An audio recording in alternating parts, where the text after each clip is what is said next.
പത്തനംതിട്ട തിരുവല്ലയിൽ യുവാവ് കുത്തേറ്റ് മരിച്ചു എന്ന വാർത്ത. കുത്തേറ്റ് മരിച്ചു. പത്തനംതിട്ട തിരുവല്ലയിലാണ് യുവാവ് കുത്തേറ്റ് മരിച്ചത്. ഓതറ സ്വദേശി മനോജാണ് മരിച്ചത്. ബന്ധുവാണ്. അയൽവാസിയായ രാജനെ പോലീസ് വിടുകൂടി മെഡിക്കൽ കോളേജിൽ മാറ്റിയിട്ടുണ്ട്.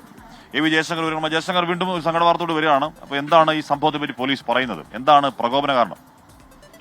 ആശ്മി, കഴിഞ്ഞ ദിവസം രാത്രിയായിരുന്നു ഇത്തരത്തിൽ ചെറിയ സംഘർഷം ഉണ്ടായത്. അതായത് മനോജും ഒപ്പം തന്നെ അയൽവാസിയും ബന്ധുവായ രാജനും തമ്മിൽ ചെറിയ പ്രശ്നമുണ്ടായി. അതായത് ഈ ലൈഫ് പദ്ധതിയിൽ അനുവദിച്ച പണം ഈ മനോജിന്റെ മകൻ കൈക്കലാക്കിയെന്ന മുൻവിരോധമാണ് ഇത്തരത്തിലൊരു തർക്കങ്ങളിലേക്കും മറ്റും നയിച്ചത്. ഈ തർക്കത്തിനിടയിലാണ് ഇത്തരത്തിൽ മനോജിന് കുത്തേൽക്കുന്ന ഒരു സംഭവം ഉണ്ടായത്. കുത്തേറ്റുടൻ തന്നെ മനോജ് മരണപ്പെടുന്ന സാഹചര്യം ഉണ്ടായി. ഒപ്പം തന്നെ അയൽവാസിയായ രാജനെ സംഭവവുമായി ബന്ധപ്പെട്ട് പോലീസ് കസ്റ്റഡിയിൽ എടുത്തിട്ടുണ്ട്. പക്ഷേ ഇയാൾക്കും സാരമായ പരിക്കുകൾ ഉള്ളതിനാൽ തന്നെ ഇയാളെ മെഡിക്കൽ കോളേജിലേക്ക് മാറ്റിയെന്നാണ് പോലീസ് പറയുന്നത്.